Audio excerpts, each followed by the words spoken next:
Welcome everyone to the Water Quality in CAP and SRP Systems webinar. I'm going to give everyone just another minute or two to join the session, and then we can officially start.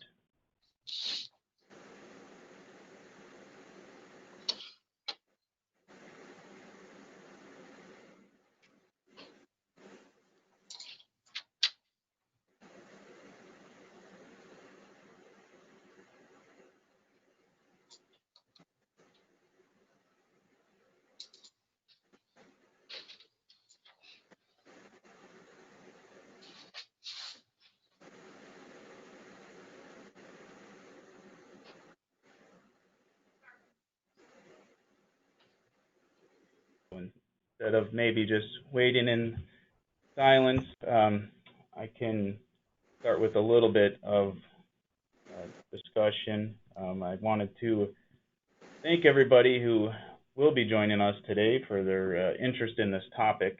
And the Water Treatment Committee is excited about this webinar, and it's very relevant to what is going on today. So having said that, a minute passed. I think we'll get going on schedule here because I think there will be some good questions that come up.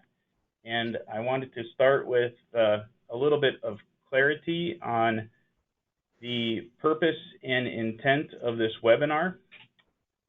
So a couple of months ago, in the along the Alamo Lake, released some water from the Alamo Lake Dam in an attempt to simulate seasonal flooding along the Bill Williams River, and they were successful. So some flooding occurred, and that brought along a lot of organics with it, which was an attempt to clean up the river to kind of make a normal flooding condition.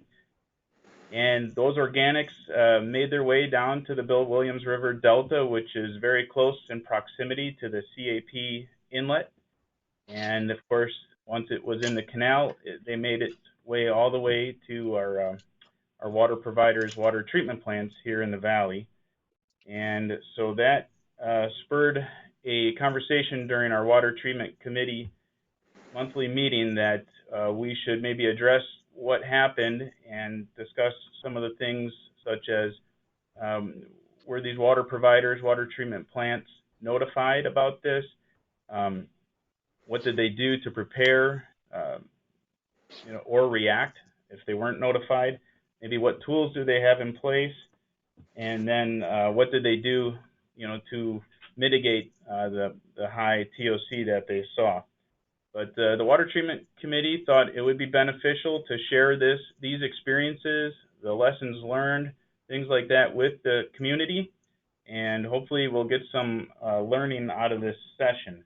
So it's intended to be a question and answer session. We have called an expert panel with us with a variety of water treatment plant operators, field supervisors, water quality specialists, both along the CAP canal and SRP water systems.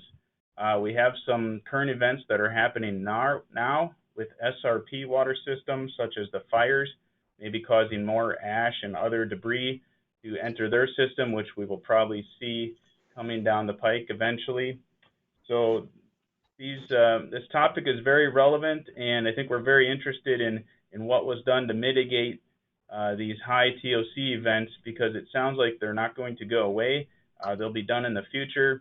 And so anyway, we wanted to know what is done to handle that.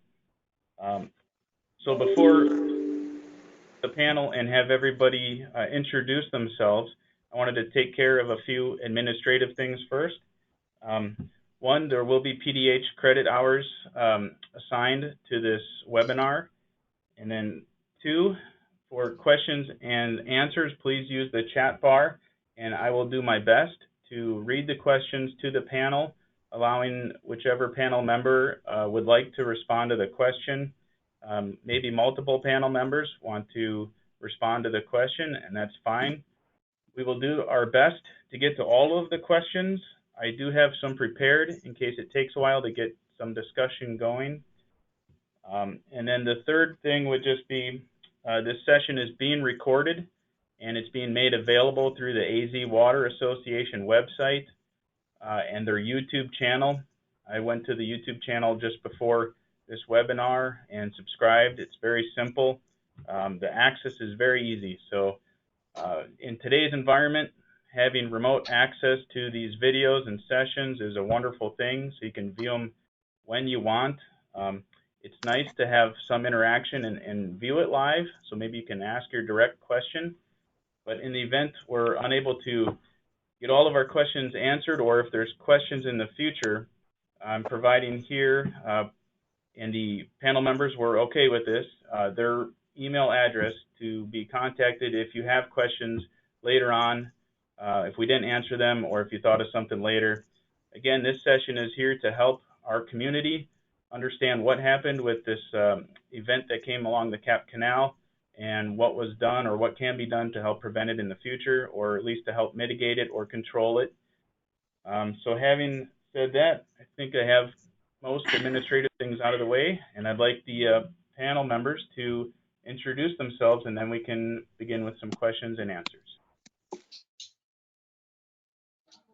I guess I'll go first. My name's at the top. I'm Dawn. I'm with the city of Glendale. I've been in the industry for close to 25 years now. I started out in water operations, water and wastewater operator, worked my way up to my current position. I hail from Nebraska, so I'm an avid Husker fan. I guess that's about it. I'm Brian Railing, work for the city of Mesa. Gotten water treatment in North Carolina. I'm originally from North Dakota. Probably been in the industry 21 years. Worked for the city of Charlotte, came out here. I've been with the city of Mesa for 6 years. Started off at the Brown Road water treatment plant. And as an operator, I was eventually the operations supervisor, and then came over here to the Signal Butte treatment plant. It's opening on June 3rd of 2018. And that's all I have. I'm Robert Braymiller with the town of Gilbert. I'm the operations supervisor for the North Water Treatment Plant. I'm an Arizona native. I've been in the industry for about 30 years and with Gilbert here at the North Water Treatment Plant for the last 8.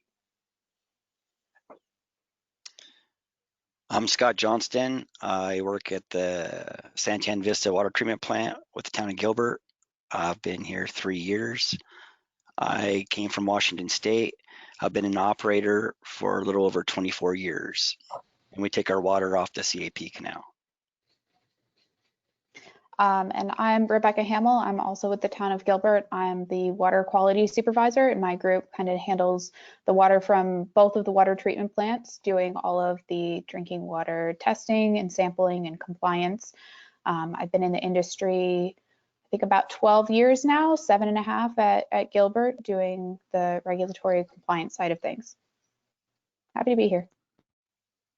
Hey, thank you very much, everybody. Appreciate it. And of course, the cities, so allowing you to take the time to, I know, get out of your busy day and do this as well. So I'll start it off with the first question that I have, and I've got a few somewhat in order here that makes sense, but the first one I'm going to read is, what was it in this release, turbidity, TOC, alkalinity, etc., that proved to be the most challenging aspect of the water that you were treating?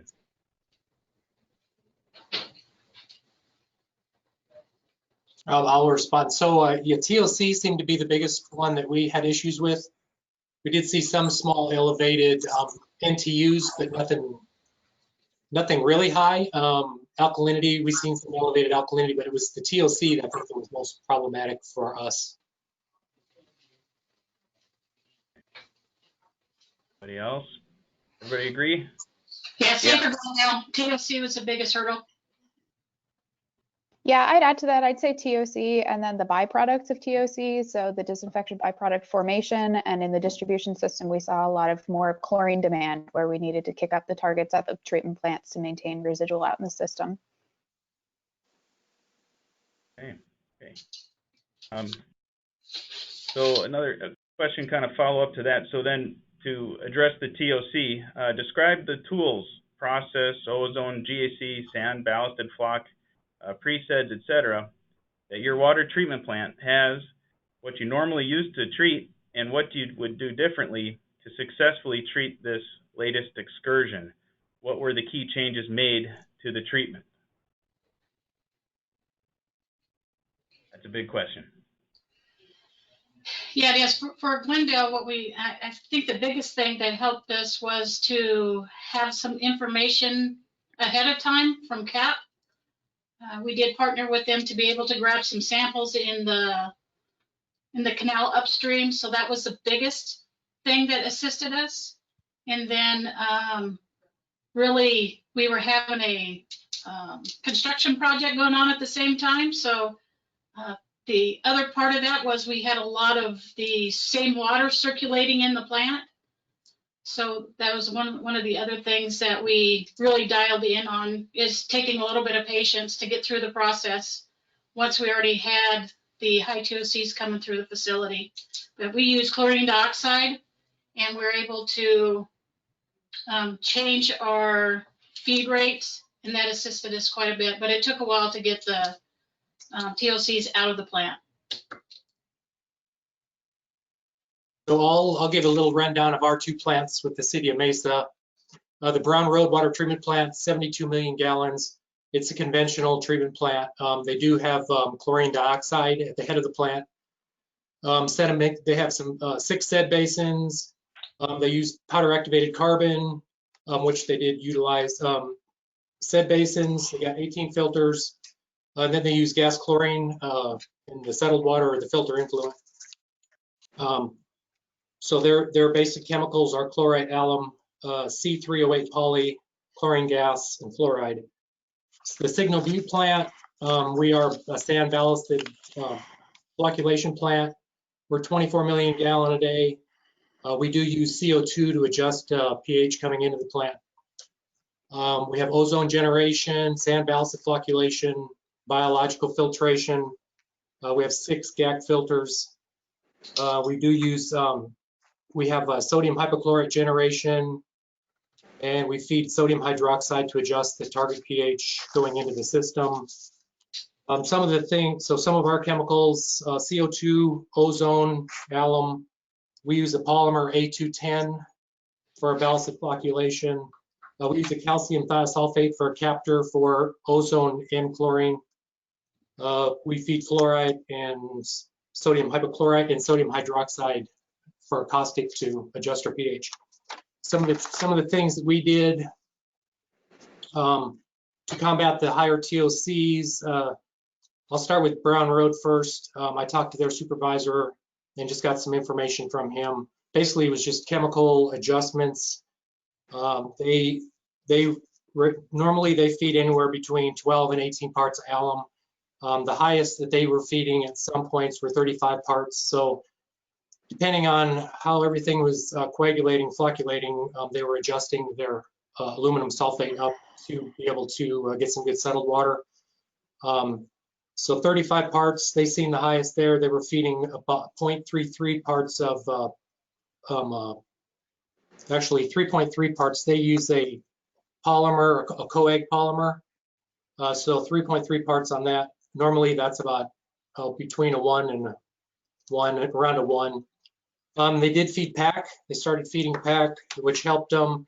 And that was also in addition to the byproducts. We were getting ready for THM testing for the distribution system. So the powder activated carbon helped them remove a lot of organics out of the water.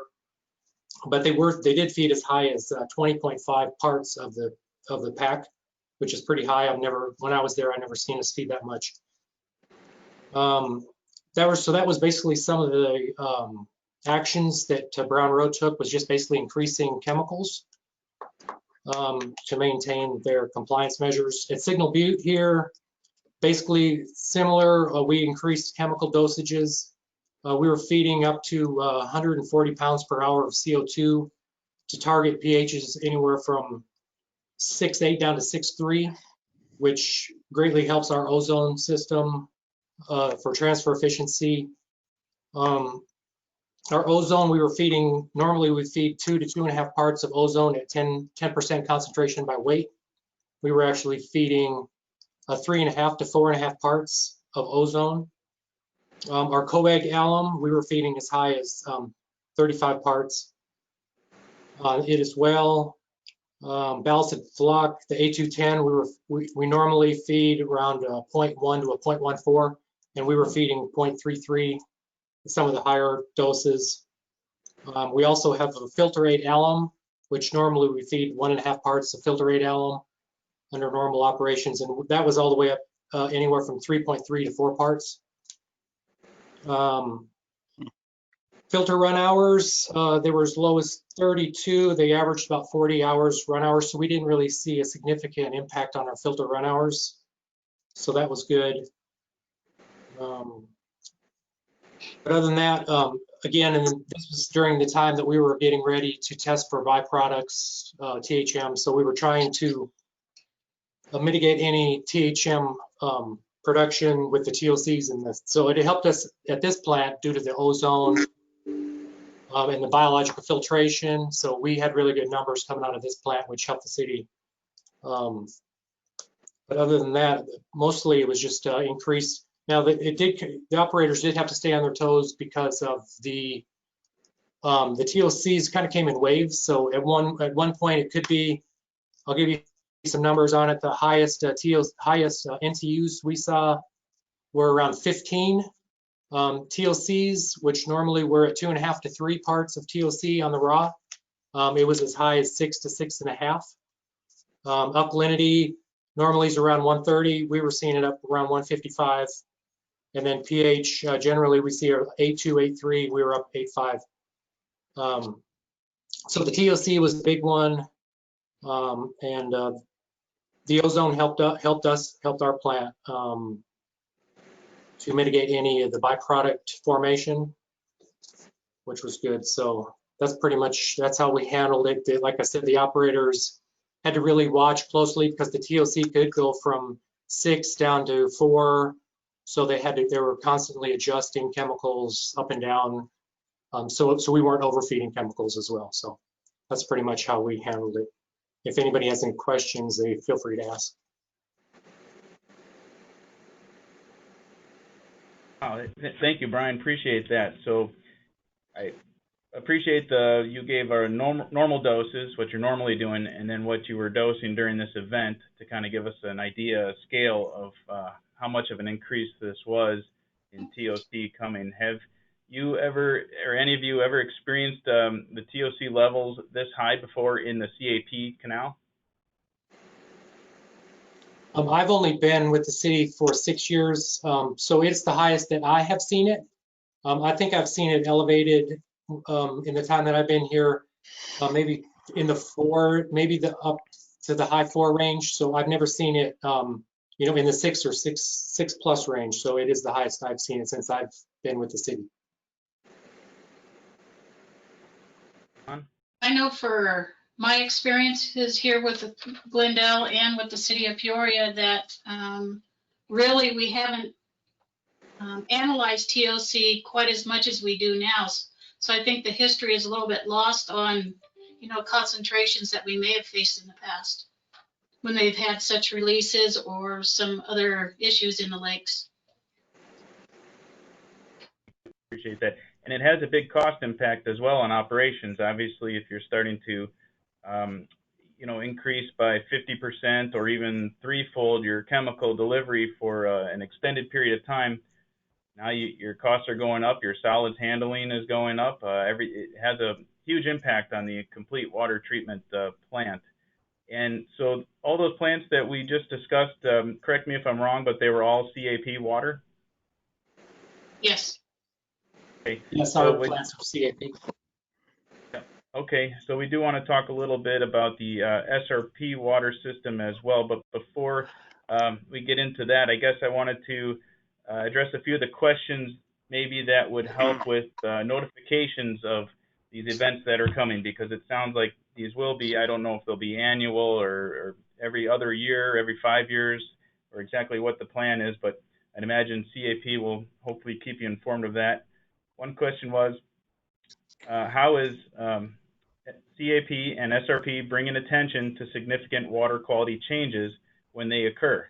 or before they occur? Wait, well, I'd like to answer the last question. Oh, absolutely. I'm sorry. Go ahead, Scott. So first off, I'd like to thank Brian and his operators for always giving us advance notice of what's coming down. They notified us at 8 o'clock that Brown Road had reached a TOC of a 7.5. They also called us back at at 10 o'clock, telling us that they had reached a raw TOC of 8.5. It showed up on our meters about 2 hours later. What we noticed was that the pH actually dropped a little bit, but the alkalinity went up. It went from like a 141 to a 155. We started out the morning with a 25 parts per million alum dose. Ozone was set at 1.2 parts per million, which was about 366 pounds per day. CO2 was about 160 pounds per hour, and a caustic dose of 1.2 parts per million, which was about 515 pounds per day. At the end of the day, we were up at 32 parts alum, and the ozone was at 2.7, which was 854 pounds per day, and CO2 was a little above 300. Our caustic dose went to 12 parts per million, which ended up being 4,483 pounds per day. So it took us a lot of caustic. The more we went up with the alum, the more we had to go up with the caustic. Some of the issues that we came across was that our chemical pumps couldn't handle it with just running one pump. So we had to run 2 chemical feed pumps on the caustic system to keep up with our LSI pH. But we only had one chem block. So it was a learning experience where we had to set up new chem blocks for our chemical feed pumps, because we've never ever had to pump that much caustic before. We basically ran like that for a couple days. Actually, on the 24th, we decided that we're going to turn on 2 ozone generators, and we went up to about 854 pounds per day of ozone. The caustic went to about a 14.5 parts per million. Let's see. Filtering the water was really easy. We didn't have a problem there. With the how can you say it? With the byproducts, we decided that we'd try different techniques to see how we could monitor our TOC removal. So on the 24th, we took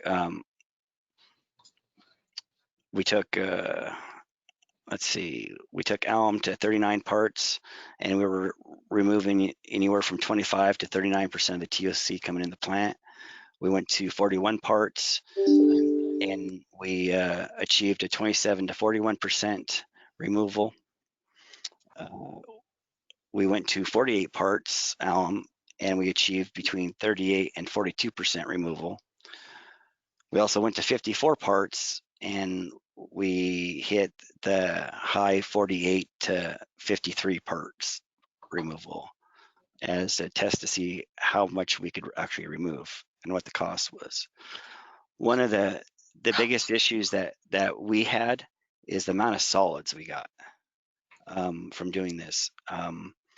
We went from pressing 3 times a week to pressing every day, and we couldn't keep up. We figured that we pumped an extra 519,000 gallons during this whole ordeal till things went back to normal, and it was in excess of 36 tons of material that we hauled off site. So that's what I got. Wow. Yeah, significant impact.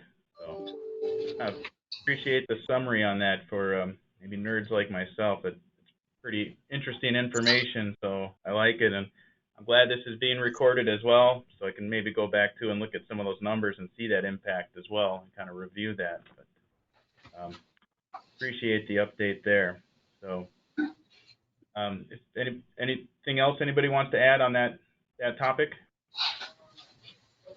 I just wanted to just add to Scott. Yes, so I try to encourage our operators, if they see elevated turbidities or TOCs or something, to definitely call up plants downstream and let them know what's coming. We have the benefit of looking at Brown Road SCADA, so we can see elevated turbidities or TOCs or alkaline. So we have it helps us, and so we try to communicate with as many other plants as possible to make sure everybody, because we're all doing the same.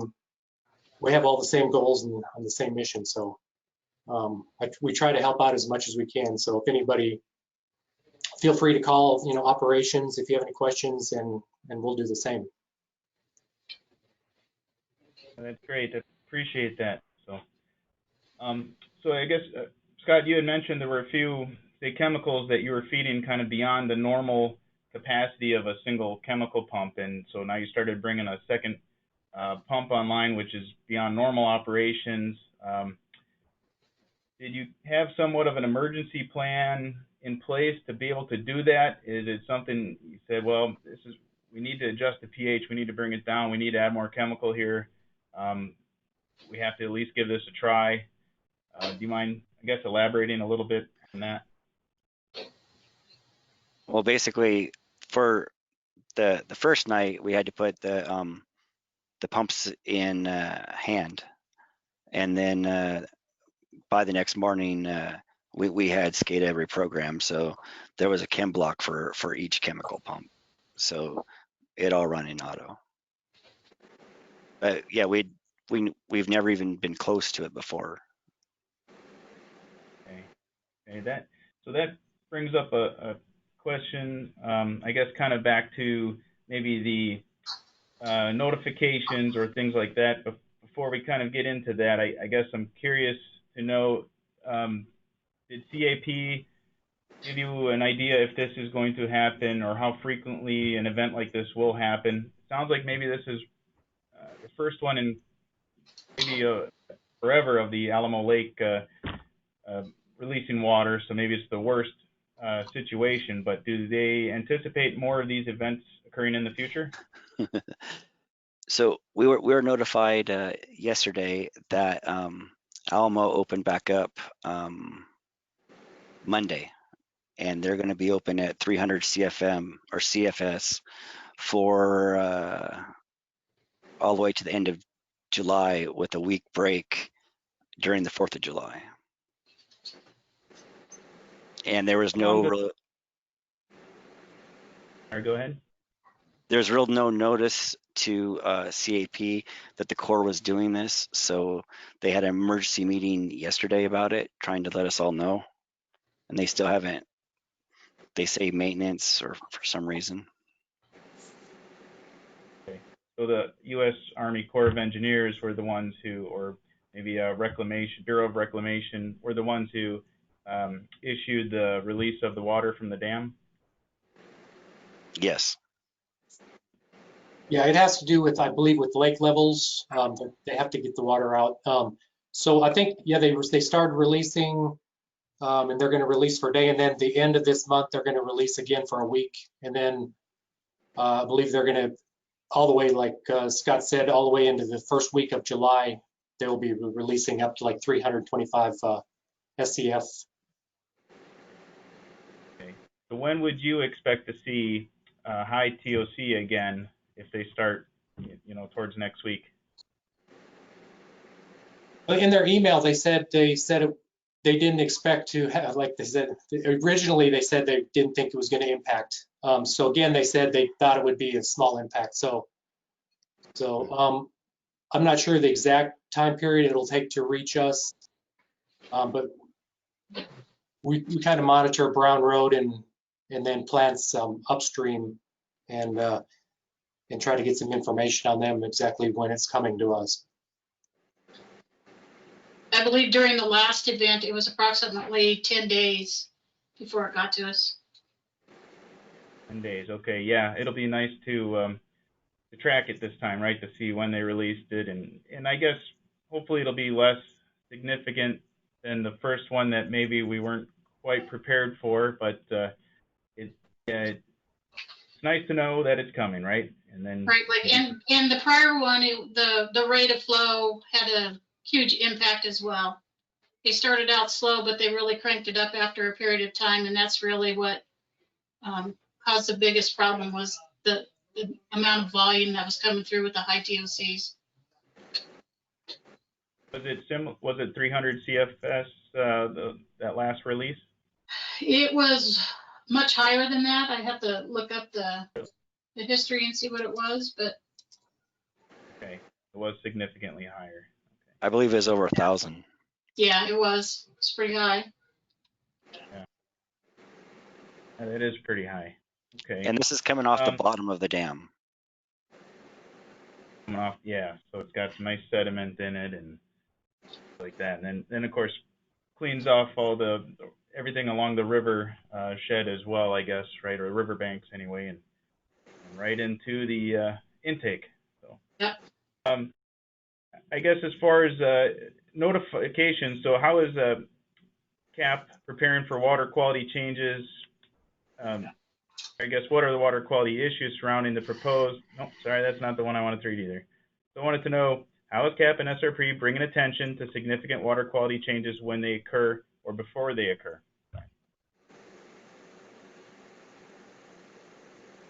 On the SRP side, they promise you the water will be wet, and that's I mean, they changed their water quality. I mean, they're doing sampling at Tempe Town Lake and along all the canals and everything else along.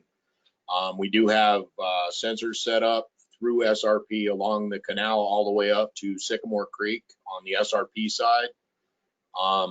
But as far as notification, we don't really get a whole lot other than when they're going to go into dry up. We don't hear a whole lot from the SRP side. They change it sometimes on an hourly basis. Things are changing. Like the worst, I guess, as far as that goes. How about on the CAP? Are they doing anything to notify, bring attention to significant water quality changes before they occur? Yeah, with the conversations that I've been involved with, they're really trying to improve their frequency of testing. The limitation that they have is they do not have the staff like SRP does, but they're trying to put a program in place to kind of bridge that gap a little bit. But of course, that's going to take a lot of time. And I think in the interim, they're going to reach out to some of the cities, or perhaps maybe the ones that are first in line on the canal, to help them out with a little bit of sampling. And I know with Glendale, we're happy to do that. So that's what I know up front. And then I'm with the Corps of Engineers. Their history is they have a lot of knowledge with the turbidity, but they're not so versed on the TOC part of it. So I know CAP is going to try and work with them to get them to understand the importance of TOC with the utilities and the treatment consequences from that. So there's a lot of education that they're going to be doing with who they're working with, and then working with us as well to help them fill in the blanks of what they need to do better. Sounds good. So are you, as water providers, water treatment plant operators, supervisors, are you able to provide input to CAP and say, boy, it'd be really nice if you know, you were monitoring for this upstream and you can make your friendly suggestion? They may take it or leave it, but is there good communication between CAP and then the water providers?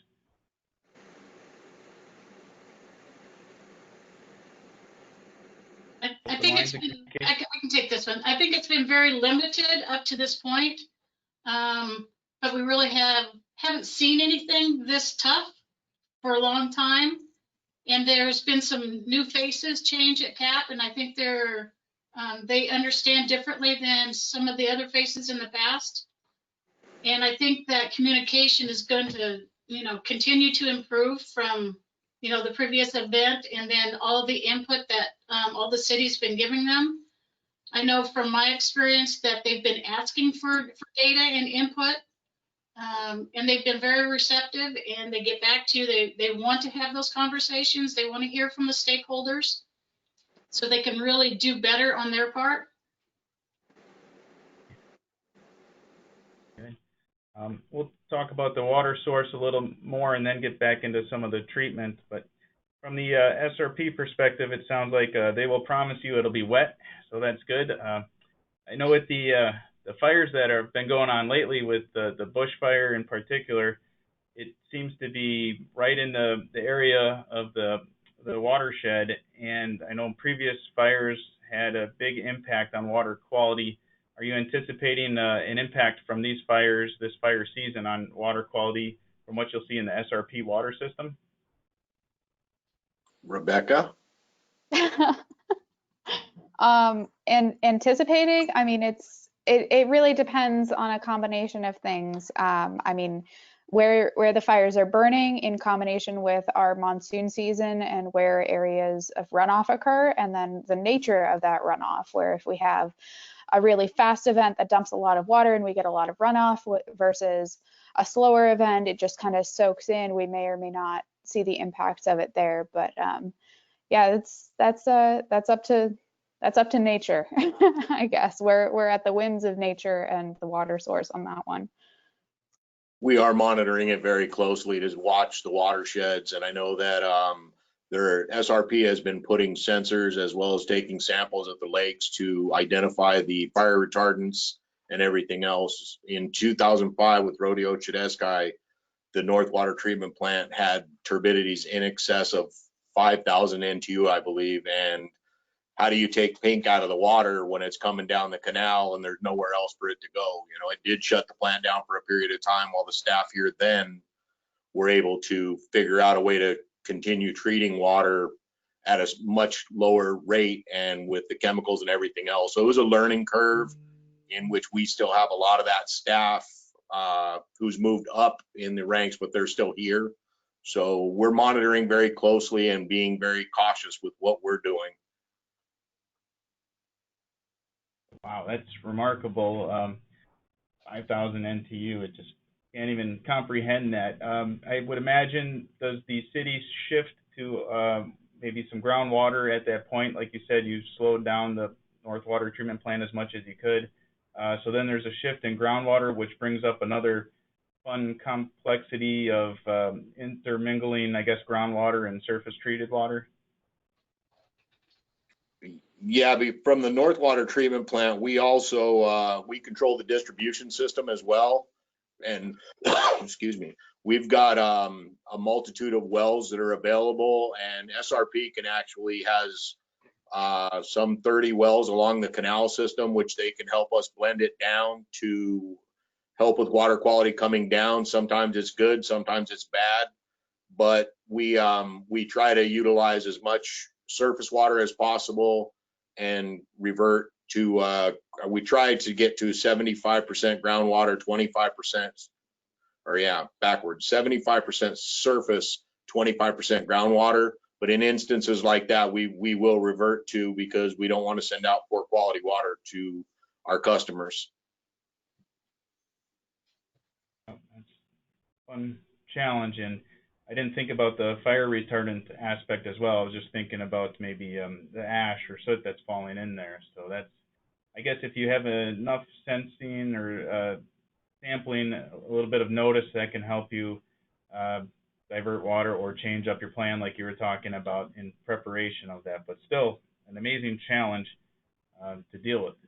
Anything else on the SRP, I guess, water system as far as water source or water quality supply? It's ever changing. Yeah, it changes often. I mean, we deal with it as it comes. We do have, on the Eastern Canal where we're located, we do have the Phoenix Val Vista plant. So we're in a constant communication with them when something starts coming down. Depending on our flows, we know about how long it's going to take to get here, and SRP has put sensors for NTU monitoring about a mile upstream, so we can predict pretty close to when it's going to get here and be proactive rather than reactive. So I guess with that, the two different types of water qualities, there was a question that was, what are the water quality issues surrounding the proposed SRP and CAP interconnect facility? So it's the SCIF, the SRP CAP interconnect facility, that would bring SRP water into the Cap Canal. So what water quality issues do you see with this interconnect? I'll take that one. So, I mean, those of us who have SRP plants are pretty familiar with the challenges that come with those. There's, you have your challenges on the Salt River, it's conductivity. You have your challenges on the Verde River, it's arsenic, it's nitrate, and then the variability that comes with those systems and those watersheds. And the concern there being you're introducing those contaminants and that you potential disruption for the stability of the cap water source, I think, is one of the major concerns. And systems like Gilbert's and Chandler's, our Santa Vista water treatment plant, we're partnering with the city of Chandler. They take half of our water from that plant, that are built around the stability and the contaminant levels of the cap systems. How do we adjust if that stability is no longer a guarantee like we're used to seeing now? That would be the major concern from kind of the water quality perspective. I'd also like to add that the treatment plant was designed specifically for the stability of cap water. It wasn't designed to treat the water that's in SRP, which is completely different than the CAP water. Okay. So what changes to the process could be done to help accept this different quality water coming in if it's designed for the CAP and now you're receiving some SRP water? Any different processes, ozone, GAC, sand ballasted flock, any other processes that might be more beneficial to handle the SRP water versus the CAP water?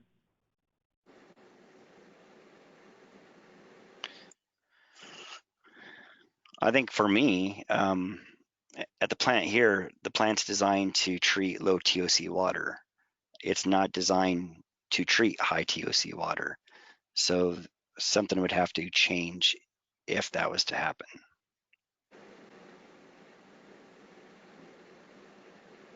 That is a loaded question. Okay, I guess following another question that we have here, were there changes made to the distribution system operations during the event, such as more wells, lower reservoirs, etc.? Yes, we run the distribution system for Gilbert from the North Water Treatment Plant. We made adaptations. We increased our well usage to take some of the organics and solution by dilution. And we also had to raise the chlorine levels at multiple well sites throughout the town in order to make sure we didn't have any water quality issues. We backed off of some of their flow, some of our flow. We bumped the wells up and tried to bring those organics down, because at the same time we didn't want to have problems with disinfection byproducts. Yeah, the city of Mesa also did some blending with groundwater.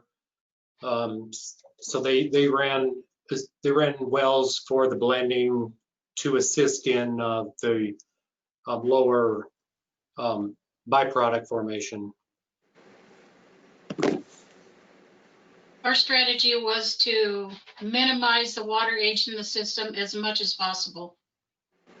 Keep everything else as stable as possible, but adjust the water age.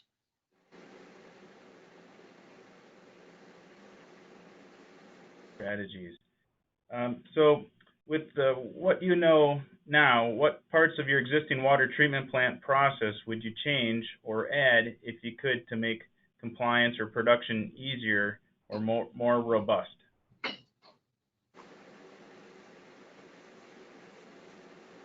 Well, you always need more tools in the toolbox. For the peak plant, there's no ability to adjust the pH in the front of the plant. So that would be a big tool that that plant could use. But yeah, anything to be able to mitigate organics in any way would be beneficial. Yeah, that's also true with the city of Mesa with the Brown Road treatment plant. The city's looking at how they can adjust the pH coming into the plant for more of a enhanced coagulation. And then they would also have to bring in a caustic at the end of the process to readjust the pH. But that's another thing that the Signa Butte plant handled it very well. It was a good learning experience for the operation crew that I have. They did a really good job. We actually, like Scott was saying, we had to bring on a second generator. Our ozone generator is 500 pounds per day. And we had that generator almost maxed out. And we still didn't have any ozone residual in the raw water contactor. So we ended up bringing on, I think on the 29th of April, we brought on a second generator before we could actually start getting a little bit of residual in the raw contactor. We always could maintain some in the intermediate, but the raw, so yeah, there was a lot of learning experience for the operation crew as far as what chemical levels, when they, we did come up afterwards with some triggers so that we would know what worked the best for us, what pH we wanted to bring, what level of pH we wanted to bring it down to coming into the plant, based on either turbidity, TOC, or UV. So going forward, we have a better idea of kind of more what we need to do, what chemical settings and feed based on what we're seeing with the water characteristics.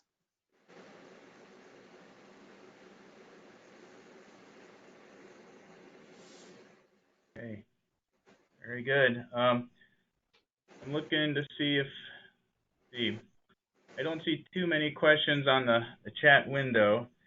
So if you do have questions, I'll put up in a couple minutes the slide that has email information. But we've answered most of these questions. Let's see if I can find another one that was not asked. Okay, and a lot of the answers are pretty similar, obviously dealing with the water change and water quality change. But what's the first sign that you have that tells your water quality is changing? Is it pH, alkalinity?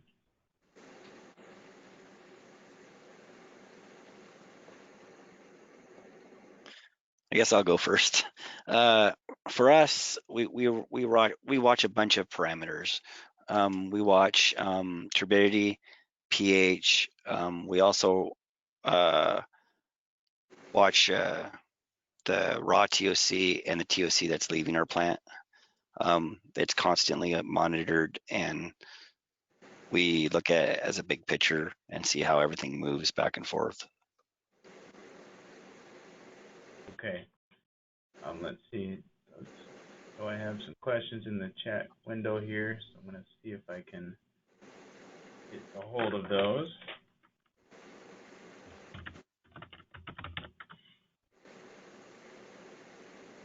See if I have it open. Seeing text from Shanna, but not you. Hanging on one moment. Sorry, Blake, this is Shayna. There's a chat window and there's a question window, and a few have come in the question window. Question window. Have you read any that have been submitted through this? I'm looking for the question window right now. I see a chat window. I see an attendees window. Nope, that's okay.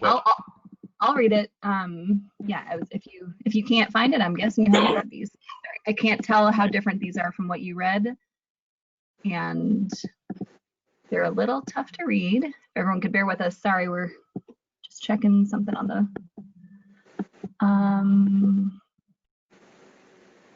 There was a what notification, if any, did you get and by whom? CAP, SRP, or an upstream municipality, or none? I think that was from much earlier, so that might have already been answered, but did we answer that? Essentially, we got an email. An email, okay. This one's directed to Robert. Robert, you supervise an SRP facility. What impacts did you see on the SRP system? We got some elevated TOCs, but nothing that's, I mean, nothing like what they do. We're conventional treatment, and we didn't see the impact as much as was on the other side of the house. Also, I'll add that we're off of the south system on the SRP canal system, and so we don't see any influence of CAP on our plant. Okay. Have the solids handling systems been able to keep up with the higher chemical feeds?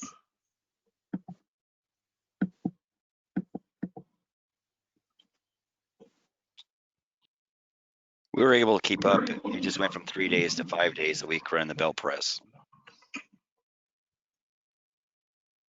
Okay. Yeah, the same with the city of yeah. Mesa.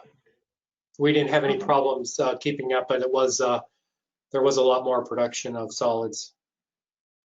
At the Pyramid Peak plant, we run on lagoons, so we were all right. Would it be something that you could sustain for a long period of time, or were you basically at your max capacity for as long as you could handle, and if this event would have occurred longer, you would have had to come up with another solution? The city of Mesa, at the Signal Butte plant, we have 2 belt presses and only 2 drying beds just in emergency in case one of the belt presses is out of service. But with 2 belt presses, we probably could have maintained, as long as we didn't have any issues with them failing, we could have maintained. If we would have had one of them go down, it might have got a little difficult. Another question, how are plants handling rock, it says rock slot changes currently post the Alamo releases?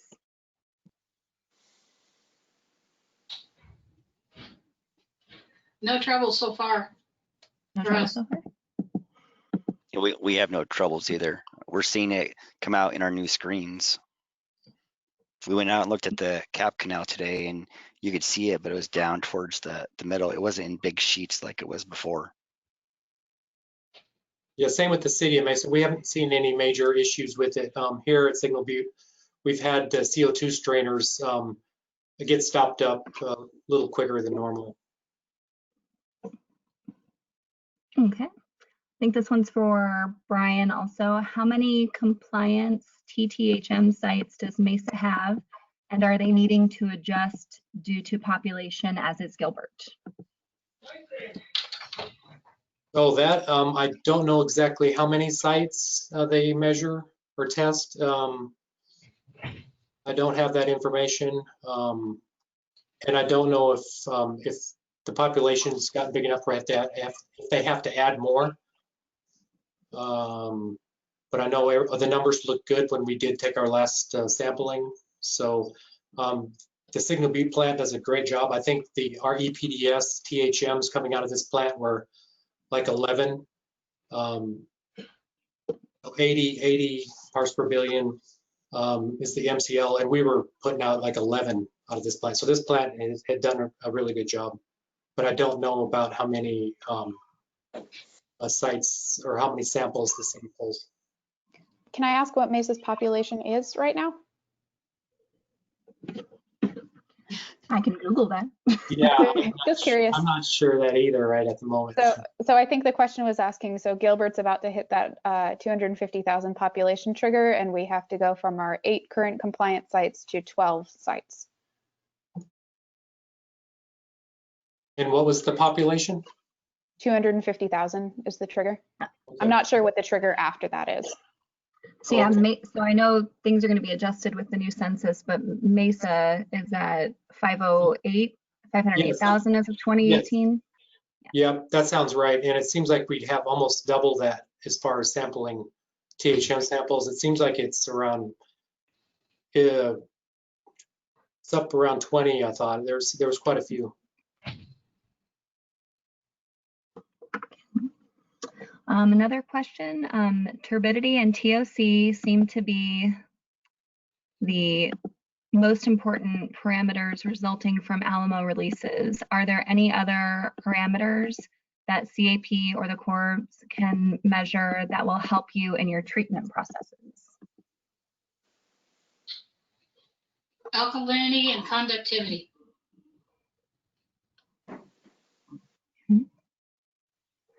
Everyone's nodding, so okay. I see another one. Let's see. The US ACE has a website related to Alamo Dam releases that provides details of planned releases. I'm sorry, I'm not sure if that's a question or if they were just letting someone know. Yeah. Okay, sorry. I have another, does Mesa see high TTHM, but is that kind of what we just covered? Brian, does Mesa see high TTHM? Well, the conventional plant at Brown Road does, because they chlorinate pre-filter, so they have to be careful. They'll lower their targets if there is higher organics coming in the raw water.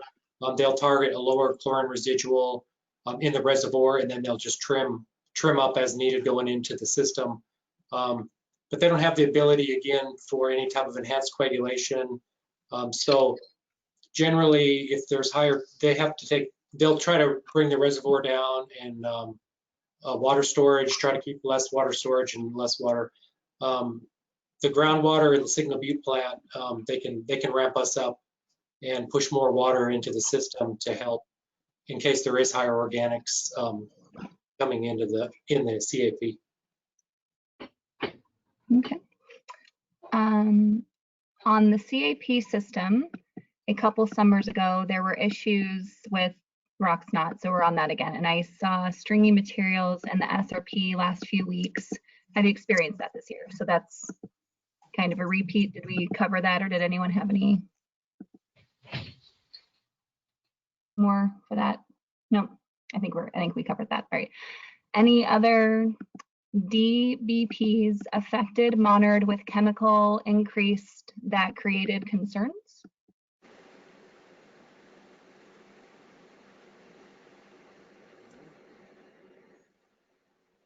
I think the only concerns that I saw on the chemical side of things is that because we weren't able to adjust our pHs the way we'd like to, the chlorine ion that we saw was not in the optimal range for disinfection.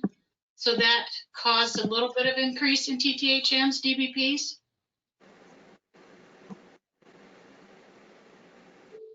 Okay. I think that's our last question. Anyone else have anything to add on that or anything else before we wrap up? Oh, wait, I'm sorry, one more popped in. If there's a sentence before this, I can't see it. All I see are ozone bromate concerns. Yeah. So not consistent with this Alamo release. We didn't see any additional formation in bromate at our Santan Vista water treatment plant. Same with the city of Mesa. We didn't see any elevated bromate levels. I think I got everything in the question bar. If anyone had something else, make sure you jot down the information that's on your screen. This is Shana with AZ Water. You can also email me at staff@azwater.org, and I can connect you with any of our panelists or follow up on any questions that you have. I'll let Blake finish us up, but just wanted to thank everyone for attending today. Keep an eye out on AZ Water's website and social media for upcoming events like this, and especially our conference that will be fully virtual next month. There are 75 PDHs up for grabs. You can attend live or view the materials after, and it will track all of your PDHs with a lot of great content coming, including some live events. So take it away, Blake, and thank you for attending. Thank you, Shane. I really appreciate that. I did not have the question window available. I had the chat window, and I was kind kind of looking at that often and not seeing anything come in. So I thought, well, maybe these questions are satisfying everybody. But I appreciate the questions that did come in. Thank you, Shanna, for reading them. And thank you to the panel members for attending. I appreciate it and participating. I also want to thank Vicki Martin, who helped round up all of the panel members, and she did all of that work, so very much appreciated there. That is really all I have, and again, this is available. It's recorded. It's on the AZ Water Association website through the YouTube channel. I would imagine that'll be put up, not too far from now, and it's real easy to access, and that's really it. So thank you very much, everybody. Appreciate it, and have a great rest of your day.